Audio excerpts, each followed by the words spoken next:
नहीं, देखिए, चिराग पासवान ने एनडीए की टेंशन कल जीतन राम मांझी ने बढ़ाई थी, आज चिराग पासवान बढ़ा रहे हैं। सुबह सुबह चिराग पासवान ने एक बयान दे दिया कि जब तक मैं मंत्री हूं तब तक मेरे पास और भी जिम्मेदारियां हैं। अब ये जो जब तक शब्द है ना चंदन, उसको लेकर कई लोगों ने कयास शुरू कर दिए कि भाई जब तक का क्या मतलब है, क्या चिराग पासवान कुछ और करने का सोच रहे हैं।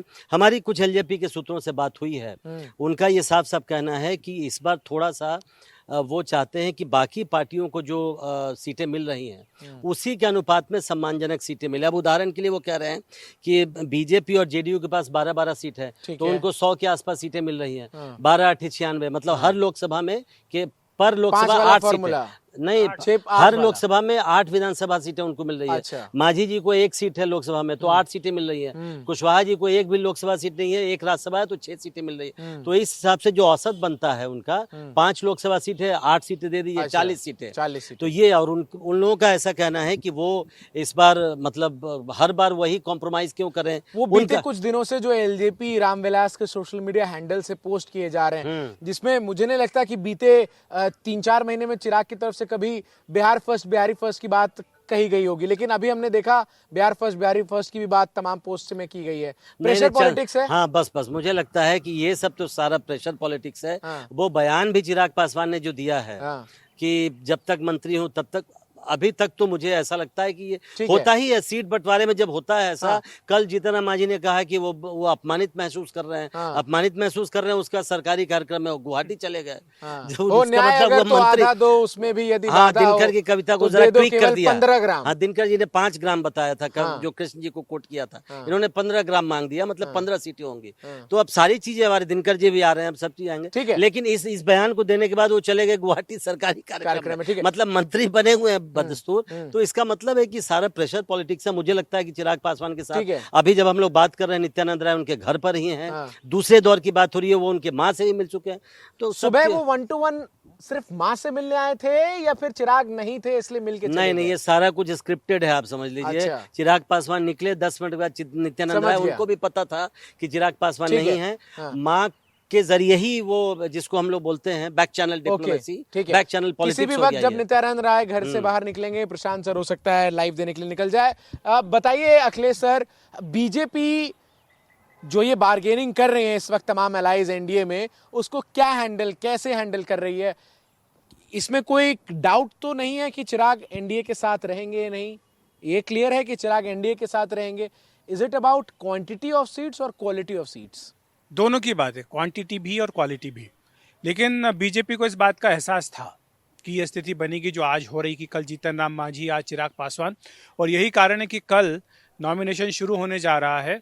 17 तारीख तक पहले दौर का नॉमिनेशन होगा और अभी तक सीटों का बंटवारा नहीं हुआ है। आप ये कह रहे हैं जानबूझकर बीजेपी? जाहिर सी बात है, जानबूझ के इसलिए किया गया ताकि ये जो पैंतरेबाजी है ना, कि हम यहाँ चले जाएंगे, हम वहां चले जाएंगे, हम ये छोड़ देंगे, हमें 15 ग्राम दे दीजिए, हमें 20 ग्राम दे दीजिए, वो सब उन्हें अंदाजा था कि ये होगा। इसीलिए ये सारा सोच समझ के, कोई ऑप्शन ना, अब एक ऑप्शन तो बड़ा ऑप्शन बंद कर दिया प्रशांत किशोर ने, ये बोल करके कि वो किसी के साथ अलायंस नहीं करेंगे और सभी 243 सीटों पर चुनाव लड़ रहे हैं। ये ऑप्शन बंद कर दिया चिराग पासवान का, क्योंकि इसी प्रोग्राम में बोले बिहार में कई बार हम लोग इस बात पर चर्चा कर चुके थे, संभावना कि क्या चिराग पासवान प्रशांत किशोर के साथ अलायंस कर सकते हैं। आज खुद प्रशांत किशोर ने वो दरवाजा बंद कर दिया। तो वो दरवाजा बंद करने के बाद अब चिराग के पास क्या ऑप्शन बचता है?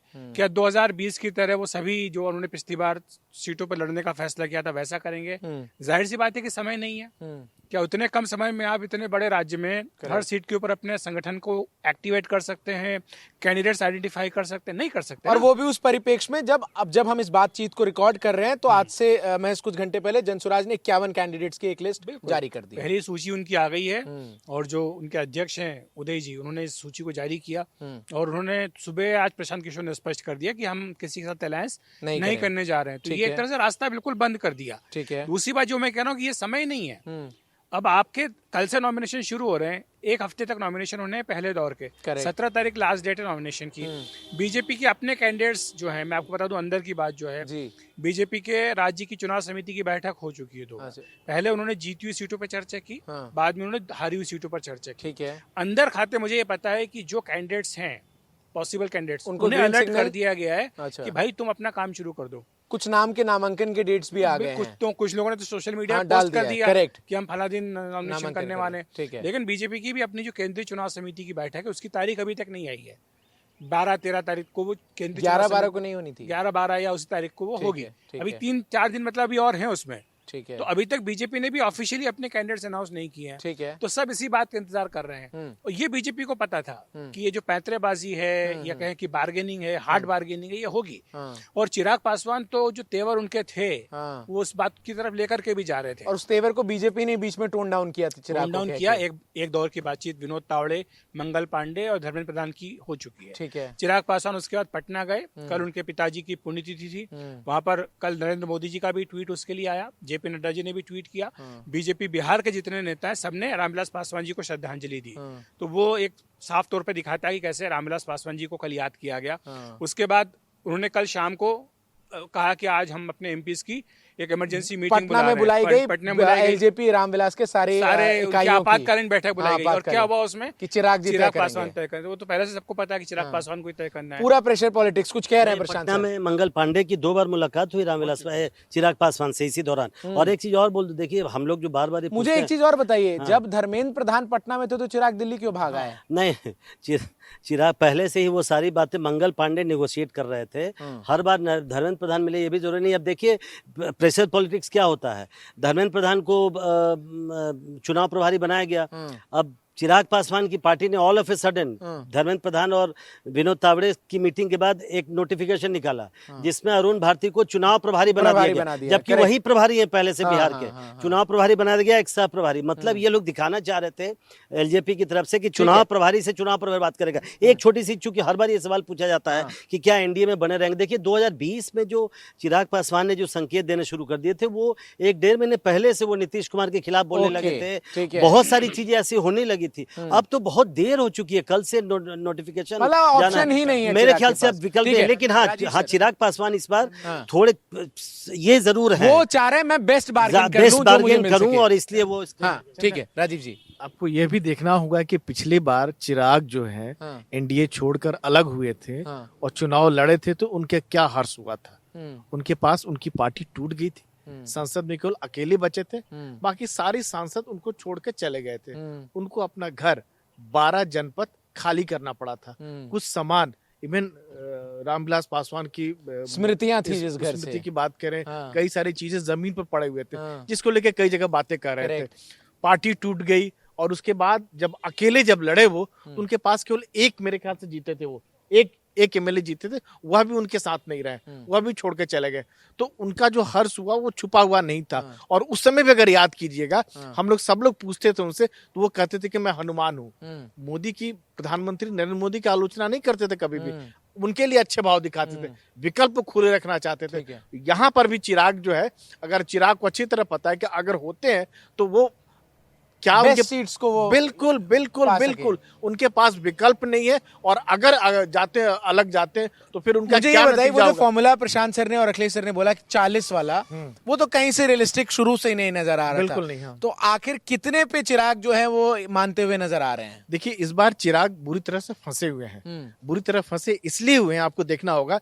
एक तो नीतीश कुमार के बारे में कहा जाता है कि भूलते नहीं है उनका जो अपमान, पिछली बार जो जेडीयू का जो हाल हुआ था उसके पीछे चिराग पासवान थे। ठीक है। तो नीतीश कुमार बख्शने के मूड में नहीं है। ओके। कहीं न कहीं इसके पीछे नीतीश कुमार का भी है। दूसरी बड़ी बात यह भी है कि जो चिराग का जो टूटा हुआ जो घड़ा है, जो पार्टी जो अलग एक बना हुआ है ना, वह भी लोग कह रहे हैं कि जो चिराग, वो तो खुला कह दिया चाचा ने कि इस बार हम चाचा जहां ही चिराग नहीं, उतारेंगे चाचा ही वहां नहीं, उतारेंगे। चाचा पारस तो है ही। हाँ। दूसरे जो है लोग, जो पार्टी टूटकर एक नई पार्टी जो उन्होंने हाँ, बनाई हुई correct, है, correct। वह भी है इनके खिलाफ में। ठीक तो है। ये दोनों तरफ से फंसे हुए हैं। ठीक तो है। इस बार की जो राह जो है इनके लिए आसान नहीं है। नीतीश कुमार के बारे में ये बात बिल्कुल ध्यान रखिए कि वो भूलते नहीं अपमान का बदला, ठीक है। वो बदला जरूर लेते हैं। आप कह और रहे हैं चिराग के पास ऑप्शन है ही नहीं अभी यहाँ से। बिल्कुल नहीं है। इस बार ना आगे से भी गिरे हुए और पीछे से भी ठीक गिरे हुए है, हैं। ठीक है। मैं अब जरा एनडीए की हमने बात की, आ जाते हैं मैं इंडिया भी ब्लॉक चिराग की। पे थोड़ा बोलना चाहता हाँ, हूँ। चिराग पर भी बोलिए और उसके बाद आप Experts थोड़ा बैठे हैं। इंडिया ब्लॉक पे जरूर प्रकाश डालिएगा। एक्सक्लूसिव इनपुट लेके बैठा हूँ। ठीक है। बिहार एक्सक्लूसिव। हाँ, बताइए चिराग, मैं चिराग क्या पे- सीटें कितनी मिल रही हैं? नहीं, कुछ पता चल पाया मुझे है? कुछ नहीं पता है। मैं बस एक बार मैंने एक आंकड़ा बोला था इसी शो में कि पिछले चुनाव में चिराग पासवान को सिर्फ 1 सीटें मिली थी। उससे पिछले चुनाव में यानी 2015 के चुनाव में तब रामविलास जी थे और उनकी पार्टी को 2 सीटें मिली थी, केवल 2 विधायक जीते थे। ठीक है। उससे पहले जबकि पिछली बार चिराग अकेले लड़े थे, 2015 के चुनाव में चिराग और रामविलास पासवान बीजेपी के साथ थे, और 2010 के चुनाव में जब आंधी थी नीतीश और बीजेपी की, तब उन्हें 3 सीटें मिली थी। तो देखिए क्रम घट रहा है, 3, 2, 1। इस बार अगर वो प्रयोग रिस्क लेंगे में जाते हैं और अब ज्यादा समय नहीं बचा है 3, 2, 1 के बाद तो 0 ही आता है। तो मुझे नहीं लगता, ठीक है। मेरे पास कोई जानकारी नहीं है, जानकारी के लिए तो सारे दिग्गज बैठे हैं, मुझे लगता है कि अब ज्यादा समय बचा है ठीक है। कि चिराग कोई एक्सपेरिमेंट करेंगे।